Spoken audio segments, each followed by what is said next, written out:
banyak dimunculkan istilah gender. Ya. Seperti dalam subtema Anda itu juga memakai istilah the gendernya. Nah itu apa? Rumusan ini juga macam-macam. Saya pinjam aja dari WHO gampang. Yaitu sifat laki-laki, sifat perempuan yang dibentuk oleh masyarakat sekitar secara sosial. Gampangnya dikatakan istilahnya maskulinitas dan femininitas. Jadi kalau kita melihat orang akan berkata, nah ini loh yang namanya laki-laki sejati. Ini yang namanya perempuan sejati. Nah, itu kita sudah mulai sering dengar kata-kata seperti ini. Ada yang mengatakan, duh, tingkai enggak kayak satu cewek kayak cowok. Istilah kunonya tomboy. Ya, tomboy kayak gitu itu. Loh, cowok itu kok melambai? Tahu melambai ya? Nah, itu melambai, jalannya melambai ini. Sakjane sebenarnya dia ini cowok atau cewek. Nah, itu. Jadi siapa yang menentukan dia cowok atau cewek itu adalah kelompok sekitarnya, tradisi masyarakat. Jadi orang tua kita biasanya akan mendidik kita untuk menjadi seorang yang cowok, laki-laki, maskulin, dan feminin. Biasanya kalau yang contohnya cowok dikasih permainan apa? Mobil-mobilan. Cewek boneka. Gimana kalau kemudian yang kakak adik, laki perempuan bisa bertukar mainan? Nah, itu bisa menjadi satu persoalan. Ya. Nah, itu jadi dibentuk ke sana. Berikutnya, kita ada di berikutnya, silakan next. Ya. Nah, kita ada sekarang tuh kalau disebut istilahnya, saudara tidak suka istilah ini, bingung, ya tidak usah pusing-pusing. Ada istilah modernisme, ada istilah postmodernisme. Saya nggak tahu apalagi istilah yang lebih baru lagi yang muncul karena itu berkembang terus ya. Tetapi kalau modernisme itu adalah orang berkata saya ingin tetap up to date, tetap gaul, tetap bisa diterima oleh orang sekitar. Maka orang akan menyesuaikan dirinya dengan sekitar. Tetapi di masa postmodernisme ini, ya, orang berkata saya mau jadi diri saya sendiri. Saya ingin saya tampil apa adanya, saya tidak peduli dengan urusan orang lain. Memang orang-orang seperti ini biasanya akan mengalami penolakan. Tetapi lama-kelamaan, nah perhatikan ini, lama-kelamaan dia akan diterima. Nah, oleh karena apa? Kalau bicara soal cowok cewek, maka itu diukur dengan kita masyarakat berkata, cowok itu ukurannya gini gini gini. Nanti kita lihat contohnya. Cewek begini begini begini. Tapi dia berkata, kalau saya mau begini mau apa? Tentunya dia akan ditolak, tapi lama-kelamaan orang berkata, ya wis karepmu lah, macam gitu. Coba lihat tuh contoh pertama.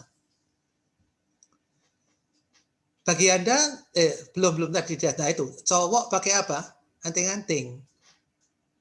Tradisi kita kalau dulu orang-orang lama tanya Bu Shirley sana, waktu dia bayi perempuan, saya tidak tahu anaknya apa, itu kan pasti ditindik kupingnya. Supaya bisa dipasang anting-anting nanti. Kayak gitu betul Bu Shirley? Ya, betul, Pak. Nah, semacam itu. Tapi sekarang cowok lihat sendiri semacam itu. Ada di sini yang lagi pakai itu di pertemuan malam ini saya tidak bisa lihat dengan jelas satu persatu. Terus lihat, dulu ada konsep kalau cewek itu mesti pakai rok, ya gambar sebelah kiri. Tapi sekarang cewek itu celana panjang. Biasanya konsepnya cowok yang pakai celana panjang. Tapi ya itulah pergeseran. Ya. Orang dulu tidak bisa terima. Ya. Jadi mungkin yang di acara-acara resmi, lembaga resmi, kalau cewek harus pakai rok. Kalau cowok harus pakai celana panjang. Tapi sekarang, untuk praktisnya kerja, bertugas, kan enak pakai celana panjang, katanya cewek, lebih lincah. Ya oke lah, akhirnya diterima. Tidak ada keberatan, tidak ada protes sama sekali. Gambar berikutnya, contoh berikutnya. Nah, contoh berikutnya, saya jelas ini ya. Dulu cewek selalu image-nya rambutnya panjang, tapi sekarang banyak juga cewek yang rambutnya pendek, walaupun rupanya ada tren kembali kepada cewek untuk suka pada rambut panjang. Ya. Jadi iklan shampoo menarik itu sekali, tapi lihat ke sana. Nah yang bawah ini yang penting. Biasanya cowok itu rambutnya ya seperti itu, tapi lihat jadi kanan itu. Tahu kanan itu gambarnya siapa? Kanan bawah cowok itu. Ada yang tahu enggak? Itu pendeta GKI itu. Pendeta Andri ya, Pak ya? Iya, Pendeta Andri.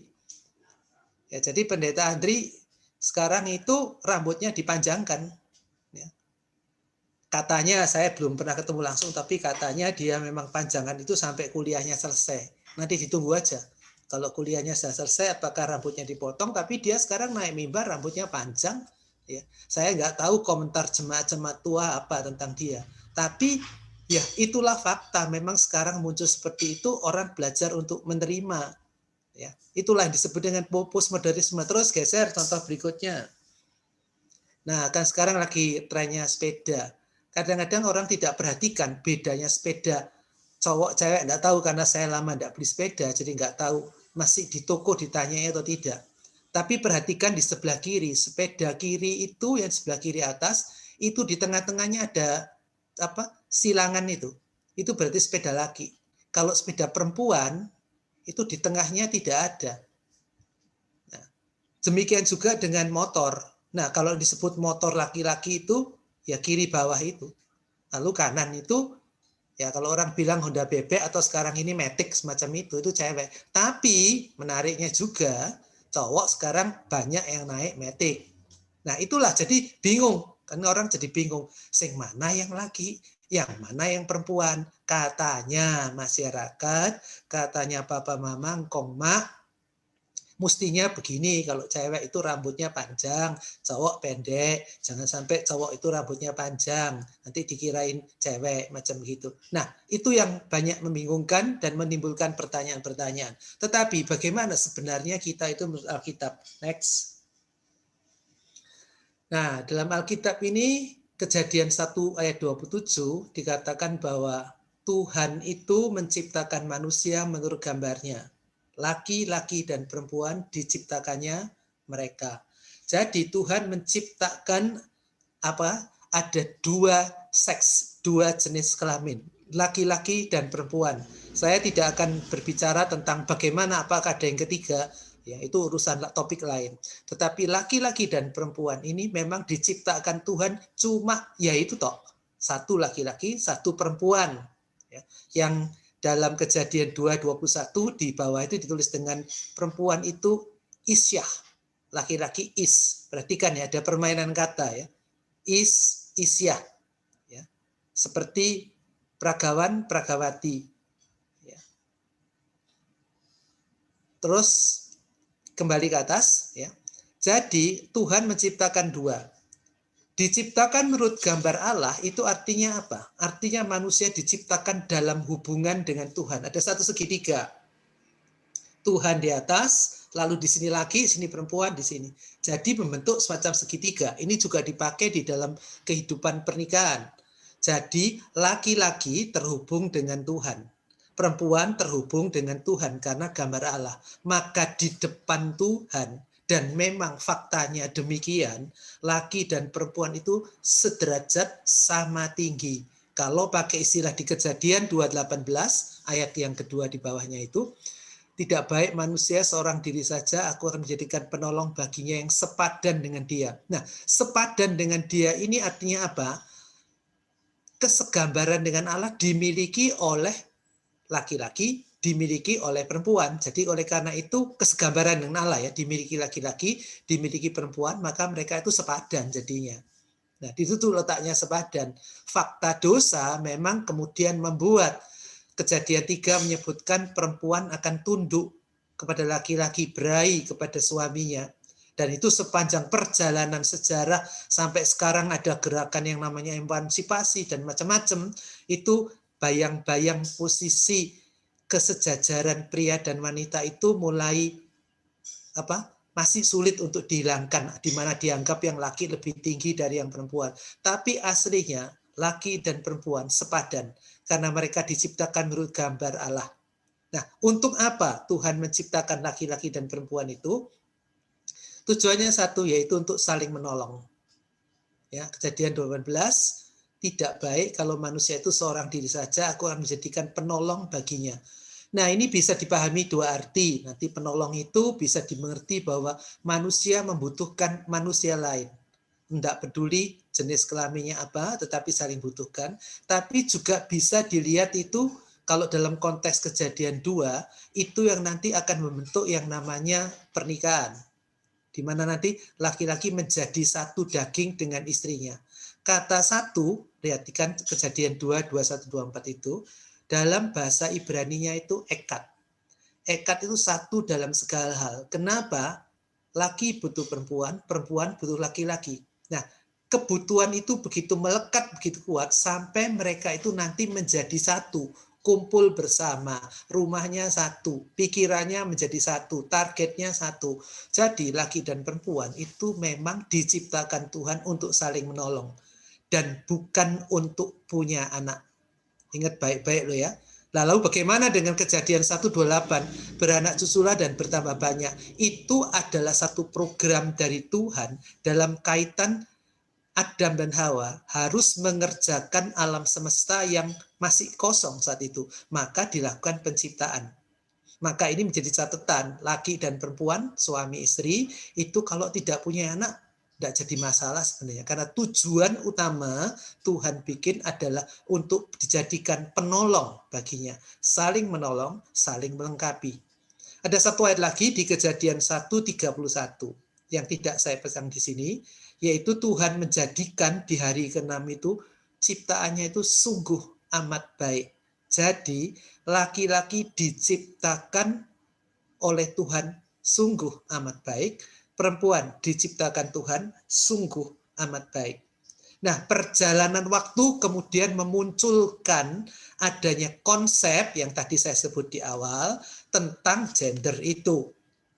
Apa sih kriterianya laki-laki? Apa sih kriterianya perempuan? Dinampakkan dalam perjalanan sejarah, misalnya di Alkitab, bahwa perempuan itu harus tunduk kepada laki-laki. Ya. Dimana kalau dia datang di tempat ibadah, dia dapat ada pertanyaan atau punya karunia tertentu, maka dia harus menyimpannya, tidak boleh mengungkapkannya. Terus kemudian sempat muncul juga di Timotius dikatakan, perempuan tuh jangan berbicara di depan umum. Itu fakta-fakta dalam perjalanan sejarah. Konsep tentang laki-laki, pemahaman masyarakat tentang laki-laki itu apa, tentang perempuan itu apa. Nah, yang sekarang menjadi persoalan kita adalah tadi itu ya, di postmodernisme. Karena Anda itu semua, kita semua, saya juga termasuk ada di era yang namanya postmodernisme. Dan kita berkata, saya itu ingin gaul. Saya ingin ada diterima sekitar saya. Nah, mari kita teruskan. Next. Nah, ingin gaul? Boleh enggak gaul? Oh, silahkan. Saya kan kepingin diterima oleh sekitar saya. Saya sebagai laki-laki, saya sebagai perempuan. Tetapi gimana dengan penampilan-penampilan di sekitar saya? Teman-teman saya yang kok tidak menampilkan dirinya sebagai laki-laki seperti yang saya pahami, yang seperti orang tua, keluarga saya pahami, kalau cewek seperti yang mereka juga pahami. Gimana sikap saya? Bolehkah saya ingin menjadi seperti mereka, gaul, diterima, pakai anting-anting, ya. Kalau cowok rambutnya panjang, pakai anting-anting, cewek pakai celana panjang, rambutnya potong pendek, gimana sikapnya? Kita jangan berhenti pada pertanyaan gimana sikap kita. Tapi mari kita lihat prinsipnya dulu. Ada dua catatan. Yang pertama, Matius 10:16. Ayat ini bisa dipakai untuk banyak hal. Karena Yesus berkata kepada murid-muridnya, aku mengutus kamu seperti domba ke tengah serigala. Bayangkan ya, domba ke tengah serigala. Domba yang lemah, domba yang nampak tidak berdaya, masuk ke dalam serigala yang ganas. Nah, sikapnya gimana? Kelihatannya pasti kalah. Tapi dikatakan oleh Yesus apa? Hendaklah kamu cerdik seperti ular dan tulus seperti merpati. Apa itu cerdik dan tulus? Tolong jangan kita suka mengutip ayat ini cuma separuh. Maksudnya separuh apa? Kita berkata, wow, dalam hidup ini kita perlu cerdik seperti ular. Tapi jangan melupakan ada kata dan. Tulus seperti merpati. Saya pakai bahasa Yunaninya ya. Cerdik itu phronimos, luwes seperti ular. Diterjemahkan bebas kontekstual. Coba lihat ular. Kalau Anda pernah melihat ular, saya coba ambil gambar di bawah itu, maka dia melata, menjalar, apapun istilahnya itu, kalau di pohon tubuhnya bisa berbelit seperti itu. Tapi kalau dia ada di tanah yang rata, ya dia ikut rata. Dia bisa menyesuaikan diri. Mungkin kalau Yesus itu dilahirkan di Indonesia, dia akan seperti apa? Bunglon. Ya, cerdik seperti bunglon. Ya, Yesus akan pakai bunglon. Kenapa? Bisa menyesuaikan diri dengan sekitar. Tapi di Israel, saya nggak tahu kenapa Yesus kok pakai ular, karena memang yang kelihatannya paling populer banyak di masyarakat adalah ular. Jadi orang itu harus cerdik seperti ular, siap untuk menyesuaikan diri dengan sekitarnya. Ya. Sekali lagi, cerdik, siap mengikuti situasi di sekitarnya. Nah, tapi kalau orang cuma cerdik seperti ular, hati-hati, ikut arus. Semua merah, merah. Semua masuk, mau kuliah jurusan sastra Inggris, semua sastra Inggris. Semua mau IT, IT semua. Itu kita kan nggak punya prinsip. Maka ada kata dan. Dan itu disambung dengan kata tulus, cerdik, dan tulus. Akraios, murni, tidak bercampur, seperti merpati. Merpati pada umumnya punya model bulu yang bersih. Ya. Yang putih, putih mulus. Yang hitam, hitam mulus. Ada yang kadang kombinasi, tapi lihat aja. Warnanya tajam, bersih. Putih ya putih, hitam ya hitam, coklat ya coklat. Itu artinya berprinsip. Kita harus punya prinsip dalam hidup ini, tapi kita bisa hidup dengan prinsip itu terhadap sekitar kita. Ya. Ini prinsipnya dulu. Nah, ini bisa dipakai dalam segala hal. Nanti kita lihat lagi berikutnya. Next. Ya, yang kedua ini satu ayat yang terkenal. Segala sesuatu diperbolehkan. Benar, tapi bukan segala sesuatu berguna. Segala sesuatu diperbolehkan. Benar, tapi bukan segala sesuatu membangun. Jangan seorang pun yang mencari keuntungannya sendiri, tetapi tiap-tiap orang mencari keuntungan orang lain. Nah ini, di era postmodernisme ini kan memang mulai muncul tadi yang saya katakan, saya mau menjadi diri saya sendiri kok. Urusan apa orang lain dengan saya? Apa urusan saya dengan orang lain juga? Ya, saya ingin menjadi diri saya sendiri. Iya, enggak apa-apa. Kita harus menjadi diri kita sendiri. Tapi pertanyaannya, berguna tidak? Membangun tidak? Artinya, segala yang kita lakukan itu memberi manfaat atau tidak.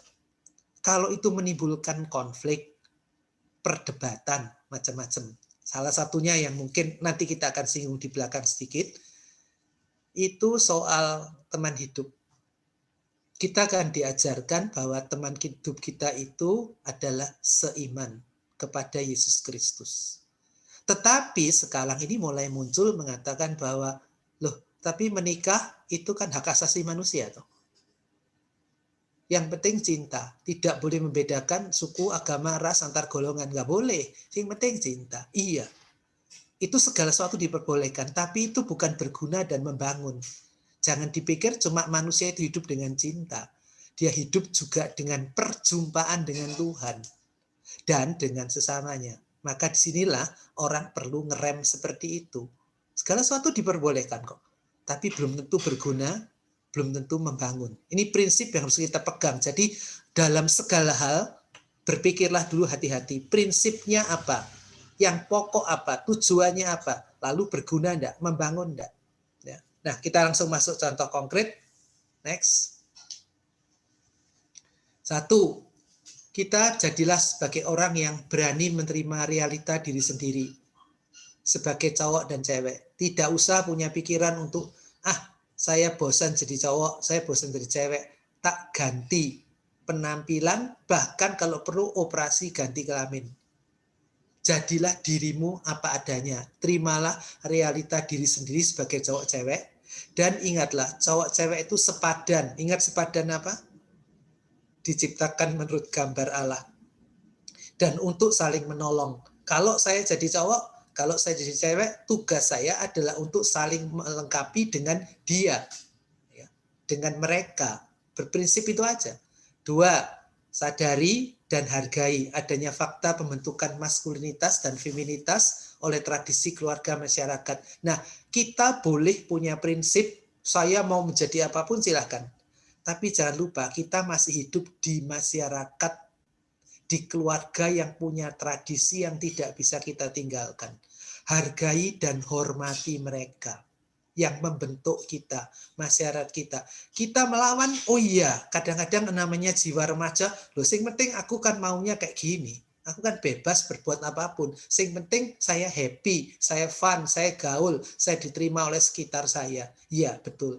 Tapi jangan lupa, kita tidak hidup sendiri. Kita masih ada di dalam lingkungan masyarakat, kita masih ada dalam keluarga, biasanya keluarga yang paling berat. Nanti suatu saat, saya nggak tahu apakah bisa terjadi perubahan, tidak ada yang tahu. Tapi buktinya tadi, kalau cowok rambut pendek, sekarang cowok rambut panjang. Orang sudah bisa menerima, walaupun rodok risih kadang-kadang. Konsep cewek pakai rok, lalu kemudian sekarang celana panjang. Sekarang sudah bisa menerima. Tapi jangan lupa, masih ada orang yang tidak bisa menerima itu. Jadi kita hidup di mana? Kalau Anda hidup dalam satu lembaga, misalkan sekolah, di situ diharuskan memakai seragam. Cowok celana panjang, cewek pakai rok. Kalau yang SMP pakai celana pendek, cowoknya. Nggak masalah. Anda harus hargai karena Anda ada di dalam lembaga itu.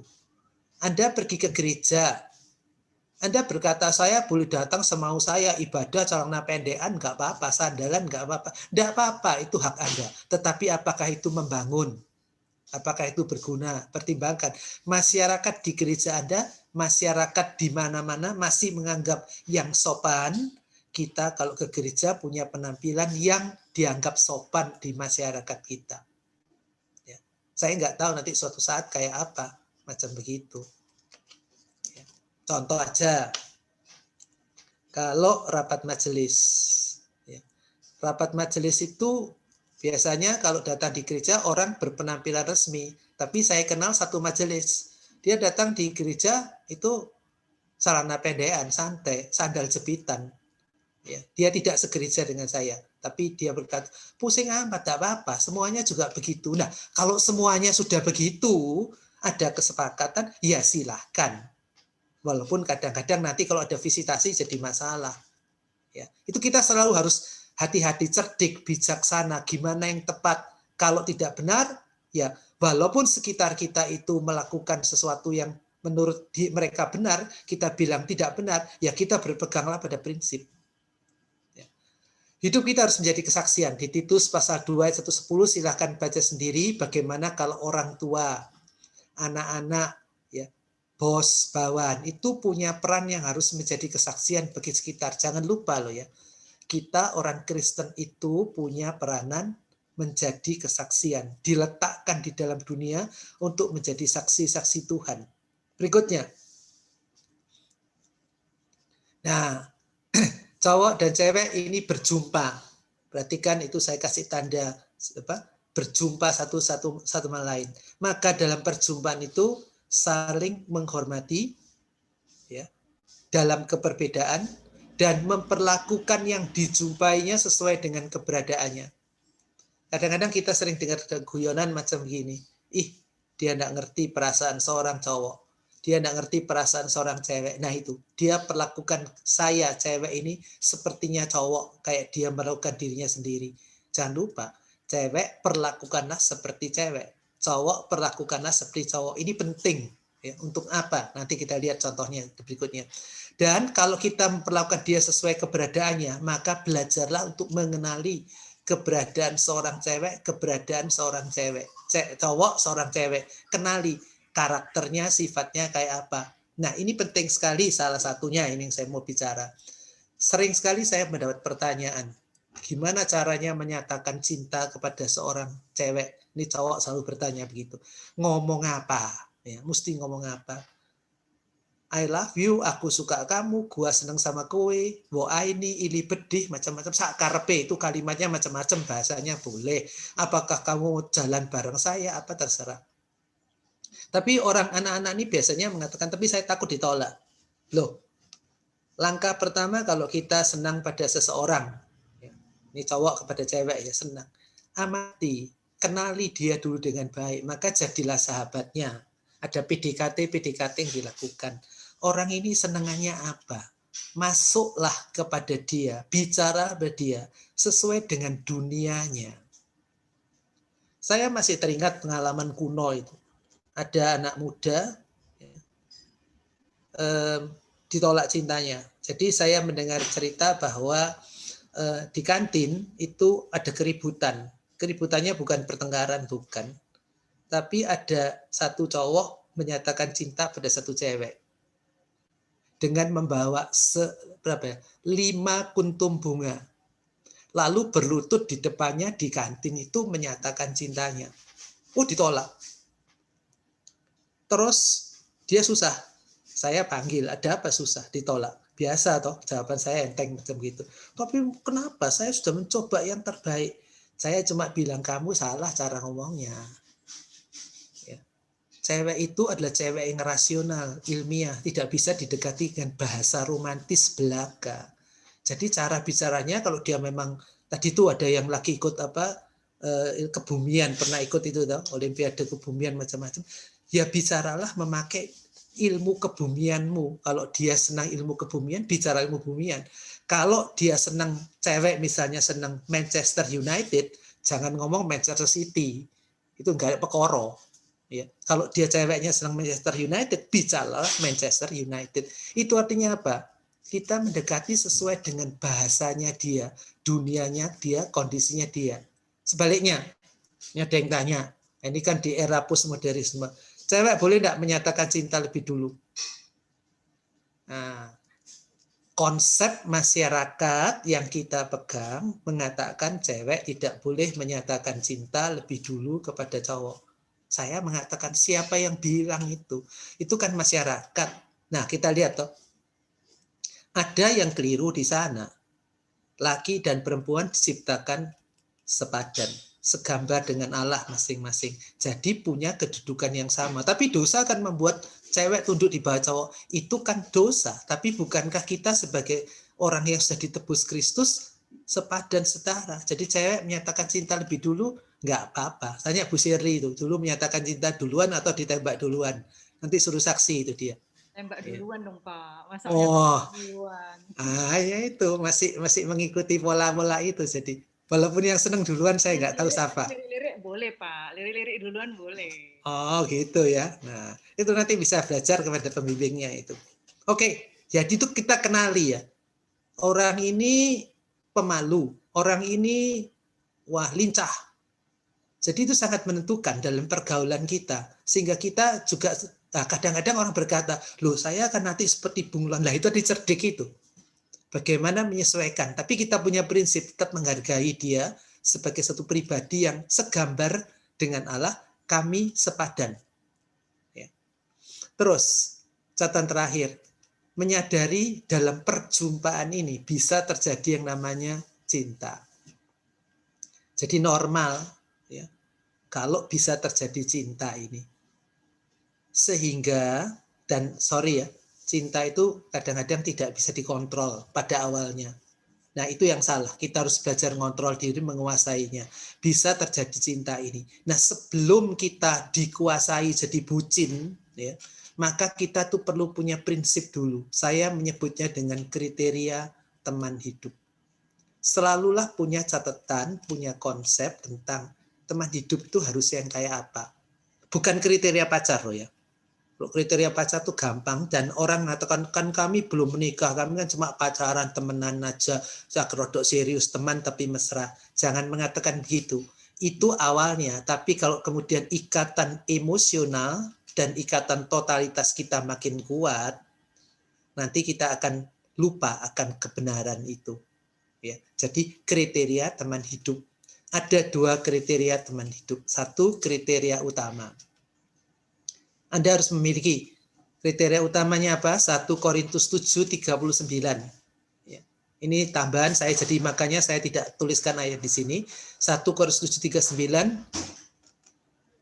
Istri terikat selama suaminya hidup. Kalau suaminya telah meninggal, ia bebas untuk kawin dengan siapa saja yang dikehendakinya. Saya ulang, bebas untuk kawin dengan siapa saja yang dikehendakinya, asal dia seorang yang percaya. Jadi itu percaya Tuhan Yesus. Jadi pegang prinsip utama. Seiman kepada Tuhan Yesus Kristus. Titik. Tidak usah ditambah-tambahi, tidak usah dikurangi apapun. Seiman kepada Tuhan Yesus Kristus. Itu prinsip. Tuh, cuma itu toh. Anda mau nambahi lain boleh. Soal umurnya atau apa silahkan. Ya. Tapi prinsip utama adalah seiman pada Kristus. Dan yang kedua kriteria pelengkap. Nah itu baru berbicara. Saya kepingin punya cowok yang seperti ini. Oh bercambang. Sekarang lagi trennya ya. Bercambang, brewokan. Maco, six packs, ganteng kayak Cristiano Ronaldo. Kemudian satunya lagi, wah dia harus seorang yang punya pendidikan setara dengan saya. Ekonominya kayak apa? Orangnya lebih tinggi atau lebih pendek? Itu kan menentukan toh. Jadi kebanyakan cowok cari cewek lebih pendek, cewek cari cowok lebih tinggi. Bagaimana kalau dalam perjumpaan kita terjadi sebaliknya? Kriteria pelengkap boleh dirubah. Kriteria pelengkap boleh dibatalkan. Kriteria utama tidak boleh. Ya, ingat baik-baik ini. Nah, kita dalam perjumpaan dengan teman cowok, teman cewek bisa mengalami seperti itu. Cinta sangat wajar dan normal. Makanya tadi ada siapa Serafim atau siapa, rasanya saya ini kalau tidak ketemu di darat dengan teman-teman itu tidak ketemu kak, tidak enak ya itu. Selain dia mengatakan karena dirinya gaul lincah, tapi juga sebenarnya rasanya tidak bisa enak kalau tidak dekat sama cowok. Ya ini kalau ketemu di Zoom itu kan cuma ketok cengengas cengenges, kadang suaranya dimatikan, wajahnya hilang macam-macam ya. Nah itu. Oke, saya berhenti sampai sini. Mungkin lebih banyak pertanyaan yang kalau ada yang mau muncul silahkan. Saya kembalikan Pak, kepada host. Iya. Pak, aku mau bertanya, Pak. Silahkan. Pak, yang tadi itu aku kurang jelas. Yang mana? Yang pertama. Yang apa?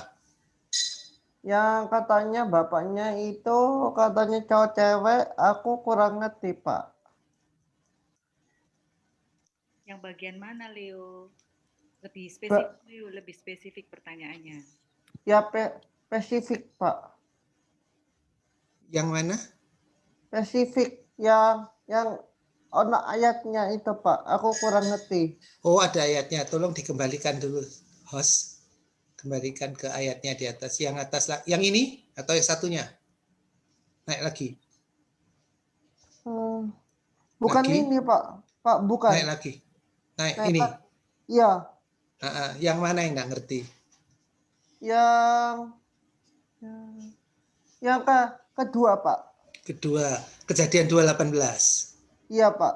Ya, jadi Tuhan itu membuat manusia, ya, saat itu kan pada penciptaan itu, yang diciptakan pertama Adam, laki-laki. Ya. Adam itu artinya tanah. Ya. Nah, setelah itu dia lihat bahwa manusia itu kalau seorang diri saja tidak baik.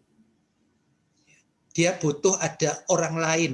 Nah, maka Tuhan bikin dia tidur, terus diambilnya tulang rusuknya. Lalu dibangun satu manusia perempuan, dibawa kepada Adam.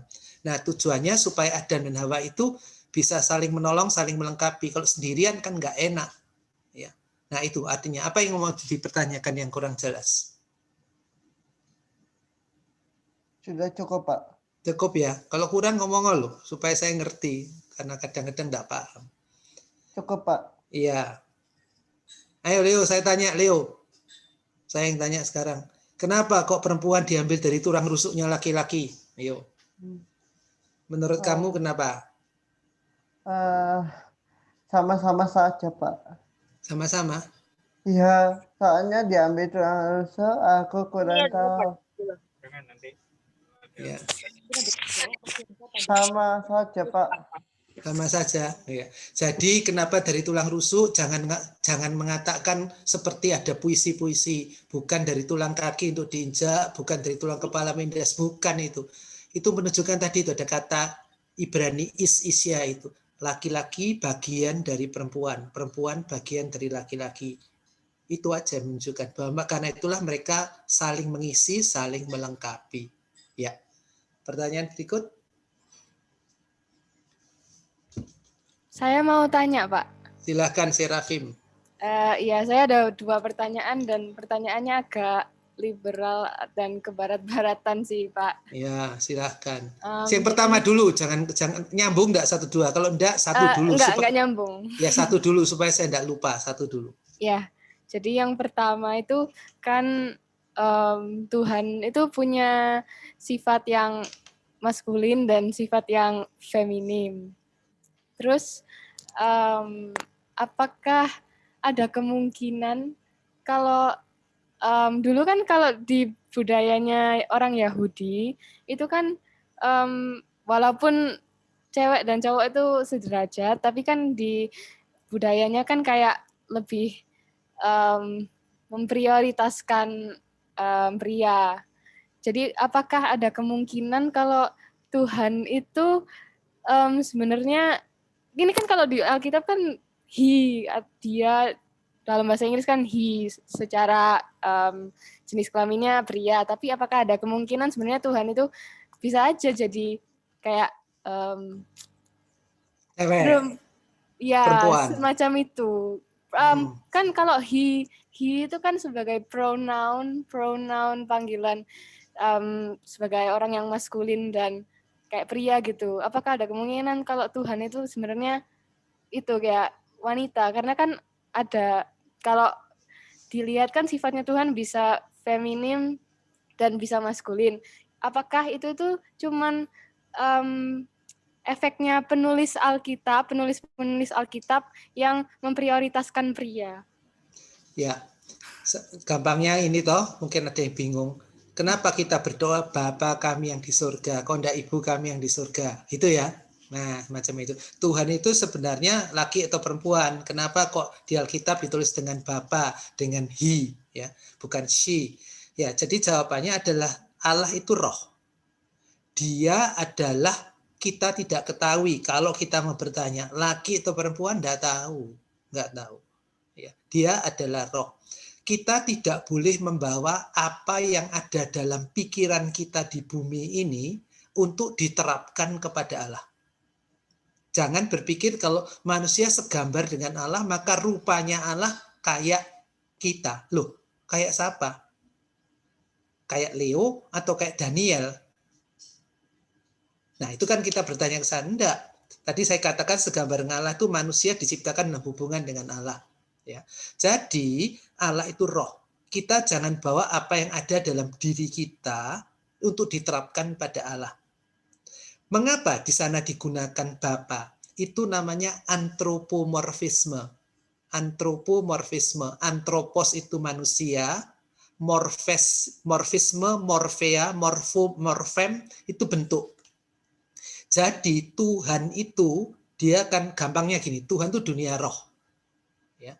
Maka kalau dia itu masuk ke dalam dunia, berkomunikasi dengan manusia, memakai bahasa ketuhanannya, kealahannya, kerohannya, dunia surga, manusia bingung, tidak bisa ngerti. Maka oleh karena itulah Tuhan itu memakai bentuk manusiawi, antropomorfisme. Maka dikatakan Tuhan berjalan-jalan di Taman Eden. Jangan dipikir kayak kita jalan-jalan di mall, bukan. Ya, itu Pak, Tuhan tertawa. Jangan dipikir, oh Tuhan dia stand up comedy tertawa seperti itu. Enggak. Itu tertawanya Tuhan tidak sama dengan tertawa kita. Tetapi Tuhan mencoba memperkenalkan dirinya dengan memakai kata tertawa yang ada di bumi ini. Nah, pada saat itu, karena fakta dosa, laki-laki dianggap lebih tinggi ya, posisinya daripada perempuan. Oleh karena itu, kalau sampai dipakai kata ibu kami yang di sorga, itu akan menimbulkan penolakan. Ya, Tuhan akan ditolak. Ya, maka mereka mengatakan Tuhan itu laki-laki, he. Nah, itu memang budaya yang ada di setempat. Tuhan tidak masalah. Mau disebut he atau she tidak masalah. Karena dia bukan he atau she, dia adalah Allah, pribadi Allah, dirinya apa adanya. Modelnya kayak apa? Kita nggak tahu. Nah, Yesus itu adalah Allah yang menjadi manusia dan ditampilkan dengan bentuk laki-laki. Andai kata Yesus itu dalam jenis kelamin perempuan, gender perempuan, wah itu dia tidak akan diterima, dia akan ditolak jelas pada saat itu. Ya. Oke Pak. Terima kasih. Sama-sama. Terus yang kedua, Pak. Heeh. Tadi itu di slide yang ini, ayat ini kan segala sesuatu diperbolehkan tapi harus berguna dan membangun.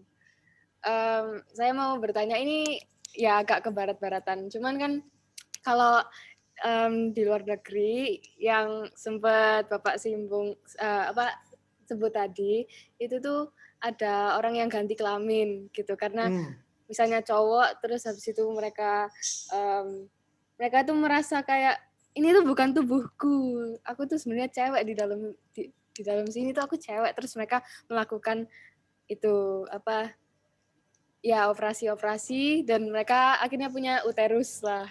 Terus yang saya mau tanyakan itu kan menurut mereka itu tuh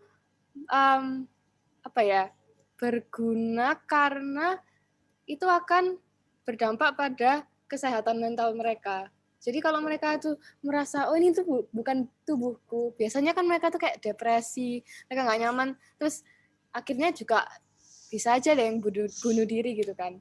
Nah, apakah kalau misalnya dalam konteks ini itu menurut Bapak gimana? Ya, jadi kita bicara lihat ya, namanya transgender itu dulu jelas-jelas ditolak. Sekarang pelan-pelan mulai dibuat untuk orang belajar menerima realita itu. Jadi masyarakat tradisi diajar untuk menerima itu.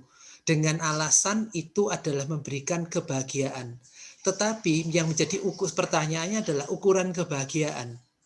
Apakah dia betul kalau dia operasi ganti kelamin dan seterusnya itu membuat dia bahagia? Oh iya, dia bahagia karena dia sekarang bisa sesuai dengan harapannya. Nah, persoalannya adalah dia dibentuk dengan kebiasaan-kebiasaan yang perlu kita sadari itu memengaruhi dia, membebani dia. Ya, gini contohnya. Sebentar. Ini bolpen, lihat satu sisi warnanya hitam ya. Betul ya, warnanya hitam. Sekarang saya mau mengatakan pada Anda, dari kecil dulu sampai sekarang kita dijelaskan ini warna hitam. Oke. Suatu kali katakan sayalah yang ngomong, ini bukan hitam. Ini kuning. Apa komentar Anda? Si Paulus gila itu, buta warna. Wong hitam dia mengkuning. Saya bilang enggak, ini kuning. Kuning, ya. Bagaimana dengan Anda? Enggak masuk akal. Tetapi kemudian kalau muncul orang kedua, orang ketiga, orang keempat mengatakan ini kuning, maka pelan-pelan Anda akan berkata, iya ya, ini kuning. Lalu Anda merasa bahwa saya lebih bahagia kalau mengatakan ini kuning ketimbang hitam. Tetapi sebenarnya tidak bahagia karena sebenarnya hitam, bukan kuning. Bisa pahami ya? Nah, ukuran kebahagiaan yang dia katakan, katanya kalau saya laki-laki berpenampilan menjadi perempuan, saya bahagia. Apakah itu betul bahagia? Bukankah hanya karena dia sudah terlanjur diberi penanaman, pemahaman, konsep bahwa seorang perempuan itu kayak gini, laki-laki kayak gini. Nah, penekanan kepada hak asasi, yaitu sekarang yang banyak dimulai dikuatkan oleh kelompok yang pro transgender adalah hak asasi. Loh iya, hak asasi. Tapi apakah itu membangun dan berguna bagi dirinya? Belum tentu loh ya. Nampaknya dia mengatakan saya lebih happy. Hati-hati, ukuran happy itu apa? Oke, itu jawaban saya. Saya mau tambahkan, Pak. Kalau misalnya kondisi mereka yang katanya Bapak tadi istilahnya sudah ditanamkan tentang prinsip tentang itu tadi Bagi yang perempuan. ditanamkan, iya. Misalnya udah ditanamkan gitu dan udah terlanjur, atau misalnya itu misalnya mereka mengalami pelecehan, terus udah jadi kayak trauma dan akhirnya itu udah membentuk mereka dan mereka sebenarnya sadar kalau mereka nggak mau kayak gitu, tetapi tetap aja kayak mereka pingin menghindari hal-hal itu, cuman mereka sudah terlanjur walaupun itu bukan kemauannya mereka gitu. Gimana, Pak? Ya, jadi mereka yang masuk di dalam kondisi transgender itu. Ya. Mereka ditolak oleh sekitar. Karena itulah coba perhatikan, mereka itu punya klub-klub. Kelompok-kelompok kaum transgender. Kalau kaum gay, homoseks punya kelompoknya sendiri, ada klubnya sendiri. Kenapa? Karena di situ mereka merasa diterima. Jadi mereka masuk di sana. Kalau mereka di luar, ya, wah mereka tidak terima. Bahkan ada yang diusir oleh orang tuanya, oleh keluarganya.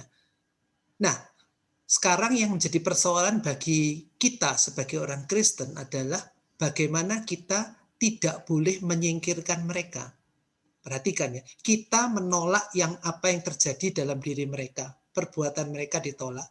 Tetapi kita tetap punya prinsip untuk membuat mereka itu diterima. Supaya dengan penerimaan, pengertian, itu mereka bisa dihantar untuk kembali kepada kebenaran. Ingatlah akan Yesus. Yesus itu benci dosa.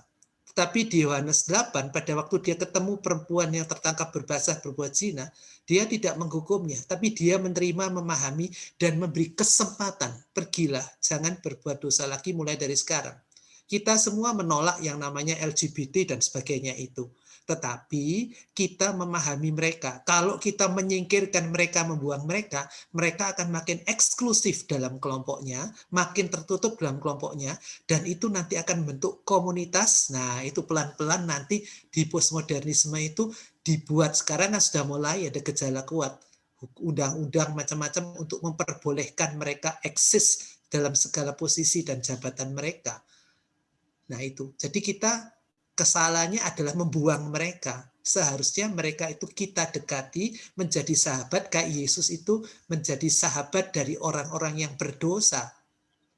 Lalu Yesus menghantar orang-orang itu kembali kepada kebenaran. Gereja punya tugas seperti itu.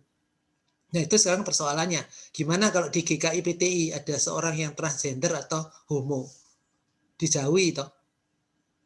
Nah, kita semua berusaha, orang tua kita mengatakan jauhi, benar kata dijauhi itu bisa dipahami karena konsep.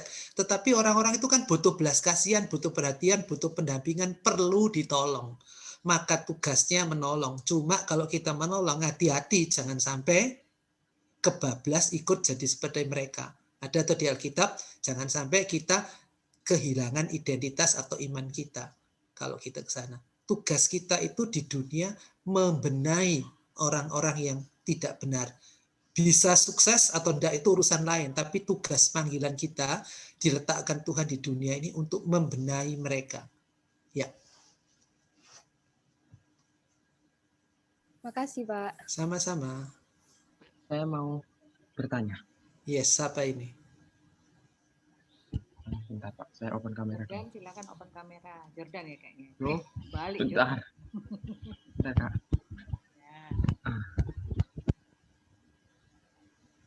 Nah, iya Pak. Jadi gini, kalau tadi itu kan lagi bahas masalah tentang transgender. Saya mau tanya Pak, solusi terbaiknya itu apa? Dan kalau misalnya negara ini membolehkan adanya transgender itu bisa memecahkan masalah tersebut atau enggak Pak? Solusinya? Terus karena kan banyak nih Pak di luar negeri itu yang memperbolehkan hal yang bisa dibilang yang tidak baik, tapi bisa mengurangi masalah tersebut. Itu contohnya kalau di Belanda itu kan ada namanya red light district. Jadi para orang-orang yang kayak misalnya contohnya aja pekerja seks komersial atau apapun itu dikumpulkan situ, orang-orang yang pakai drugs atau apa itu dikumpulkan di tempat yang namanya red light district ini. Habis itu yang misalnya contohnya itu PSK itu Pak, nanti dia akan dites HIV, dan di Belanda sendiri itu mengurangi tingkat HIV-nya. Kalau di Indonesia sendiri kan belum diperbolehkan, tapi malah jadinya kayak mencar-mencar gitu loh Pak. Jadi pertanyaan saya itu, apakah memperbolehkan adanya transgender atau LGBT di Indonesia dapat menjadi salah satu solusi lah Pak untuk permasalahan ini?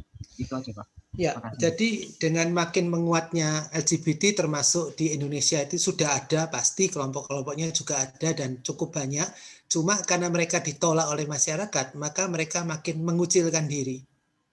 Nah, dalam mengucilkan itu, memunculkan mereka akan makin stres, makin tertekan, dan makin eksklusif, makin sulit diobati. Nah, jadi tetap prinsipnya adalah penolakan, tidak setuju, boleh dan harus.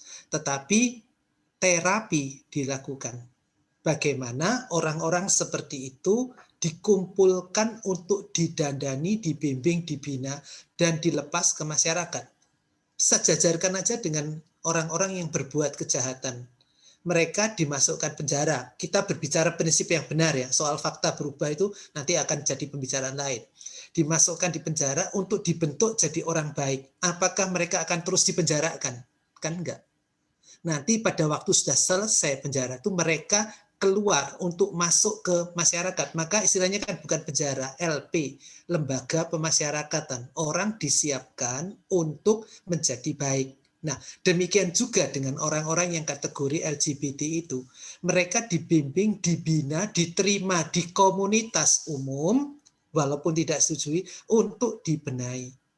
Sebab kalau itu dikumpulkan terus, eksklusif, tertutup, mereka akan makin kuat dan mereka akan sulit untuk berubah.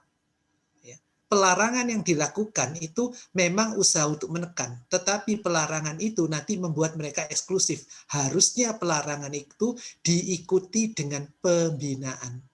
Sama dengan kita mengenal kalau ada orang yang ditangkap karena narkoba, itu dia perlu melakukan yang dialami yang namanya rehabilitasi, proses perbaikan. Ya, itu yang bisa dilakukan. Langkah-langkahnya itu bukan perkara yang mudah. Kalau ada yang Anda tanya gimana caranya, itu mesti dikerjakan oleh tim dalam berbagai disiplin keterampilan, disiplin ilmu. Mereka mendiskusikan baik psikolog, psikiater, tenaga dokter, ahli sosial, ya. Gimana menangani itu bukan satu perkara yang mudah memang. Ya, itu jawaban saya. Ya, baik, makasih Pak. Pak, saya mau tanya Pak. Yang tadi kriteria utama itu dari mana Pak ayatnya? 1 Korintus 7:39, tolong bukaan. Yang nemu lah. 39. Ya, Istri terikat selama suaminya hidup. Ya. Kalau suaminya telah meninggal, ia bebas untuk kawin dengan siapa saja yang dikehendakinya, asal orang itu adalah seorang yang percaya. Ya. Nah, tapi itu tadi saya nyasar Pak, sempat nyasar ke 1 Korintus 13 Pak. Kasih. 1 Korintus 7 ayat 13 itu yang itu. Dan kalau ada seorang istri yang bersuamikan seorang yang tidak beriman, dan laki-laki itu mau hidup bersama-sama dengan dia, janganlah ia menceraikan laki-laki itu. Terus? Itu bagaimana Pak? Oh, terus, gini ya. Karena yang tidak beriman itu dikuduskan oleh istrinya, dan istri yang tidak beriman itu dikuduskan oleh suaminya. Andai kata tidak demikian, niscaya anak-anakmu adalah anak-anak cemar. Tapi sekarang mereka adalah anak-anak kudus. Ya, jadi pada waktu Rasul Paulus menginjili orang di Korintus, ya, itu suami istri dia injili, tapi suaminya bertobat, istrinya tidak, atau sebaliknya, istrinya bertobat, suaminya tidak. Dan Paulus tidak menganjurkan mereka untuk bercerai loh ya. Jadi tetaplah bertahan bersama-sama. Jadi kalau misalkan dia Kristen, suami Kristen ya, ambil contoh, istrinya bukan, maka dia jangan menceraikan. Sebaliknya juga jangan menceraikan. Kenapa? Dia punya tugas untuk menguduskan pasangannya, atau kata lain, untuk nanti pada suatu waktu kita tidak mengerti kapan waktunya, dia itu akan bertobat kenal Kristus. Tapi itu konteksnya adalah mereka dua-dua belum percaya Kristus, lalu diinjili, dan satu percaya Yesus. Nah, kalau Korintus 7:39 itu kan dia sudah suaminya mati, meninggal, dia kawin lagi, harus seiman. Nah, itu berbeda situasinya. Oke, saya kembalikan pada sama-sama pada host, karena ada memo sudah selesai katanya.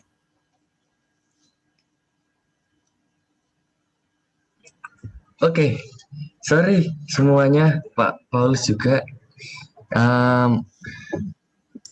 Mungkin sesi tanya jawabnya bisa kita akhiri, atau masih ada yang mau tanya kan?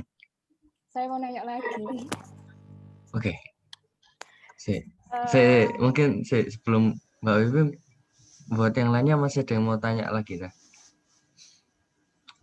Selain Oke, ya wis lah. Oke, Ya wis lah. saya Terakhir ya. saya mau tanya Pak.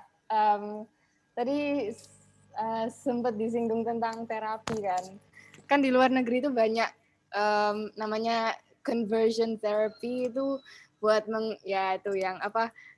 Jadi orang-orang kaum LGBT itu diterapi terus habis itu mereka ya moga-moga balik jadi warga masyarakat yang ya hetero.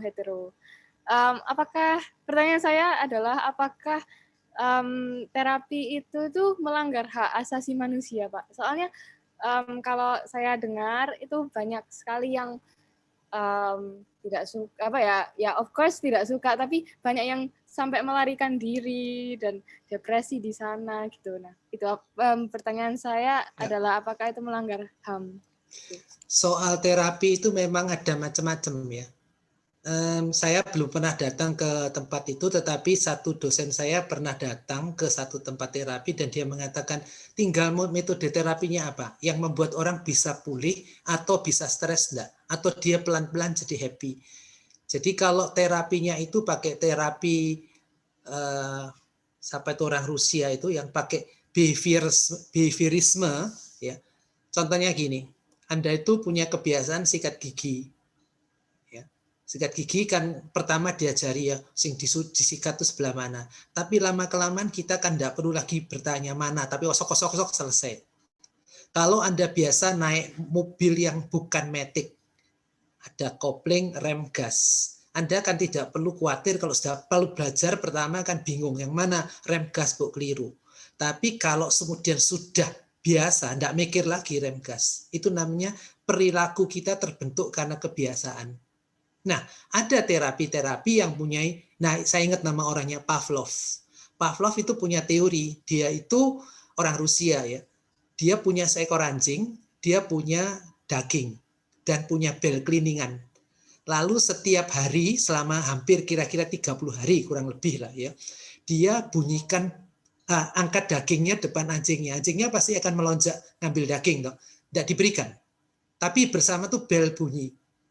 Nah, sampai setelah anjing itu capek, duduk di bawah ngelihat daging, ilernya netes-netes, daging diberikan. Setiap hari dilakukan itu. Hari ke-31, saya ambil contoh harinya tidak penting ya. Tapi hari berikutnya, dia tidak bawa daging. Dia cuma bunyikan keliling. Anjingnya datang, langsung ngiler. Padahal dia tidak bawa daging. Jadi dibentuk dengan kebiasaan, seperti kalau rem gas kopling itu biasa. Nah, orang-orang yang transgender itu atau homoseks itu dibiasakan untuk hidup hetero, bukan dengan berhomo. Nah, kadang terapi itu untuk menangani supaya dia tidak berhomo, itu pakai cara dengan kekerasan. Dibikin tidak enak, sakit, menderita kalau berhomo, enak, nyaman kalau berhetero. Nah, itu kadang-kadang sadis dan kejam, melanggar hak asasi manusia.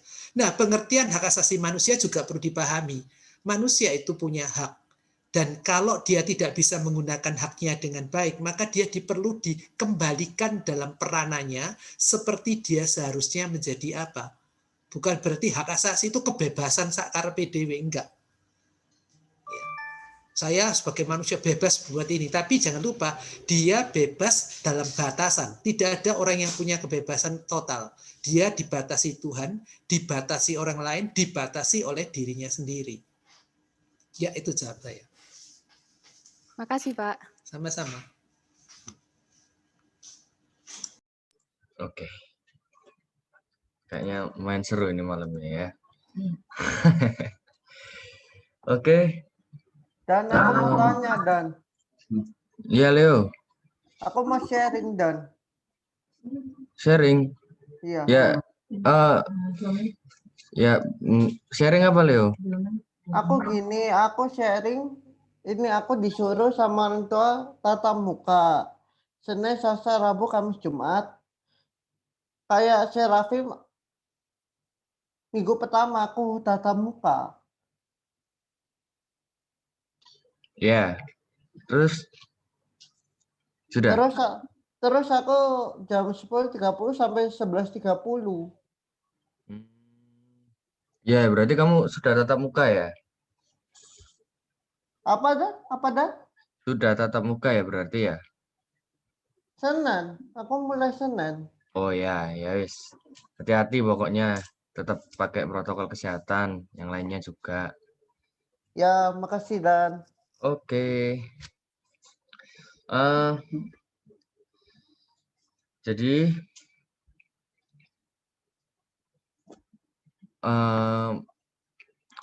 sebelum apa ya mengakhiri persekutuan pada malam ini, aku mau minta tolong semuanya buat on kamera kita foto seperti biasa.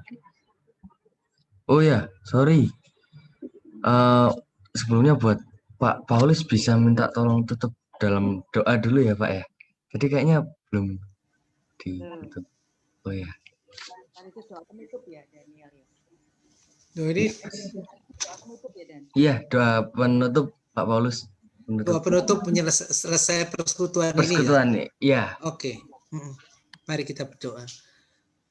Bapa di surga, terima kasih karena kami boleh belajar dari bagian firman-Mu dan bagaimana kami boleh saling berbagi, sharing satu sama lain. Ada banyak hal persoalan-persoalan yang muncul dalam diri kami ataupun sekitar kami yang membuat kami jadi bertanya-tanya. Tapi biarlah kami menjadi orang yang selalu menyadari bahwa kami adalah diciptakan Tuhan indah dan baik, sungguh amat baik. Dan biarlah kami melakukan tugas panggilan yang Tuhan tetapkan bagi kami dengan baik, saling menolong, saling melengkapi, dan menjadi kesaksian yang indah. Jadikan kami orang yang juga berani berkata ya, berani berkata tidak pada realita-realita yang memang harus kami katakan benar, kami katakan ya. Yang tidak, kami katakan tidak, karena itu akan bisa merusak sekitar kami dan diri kami.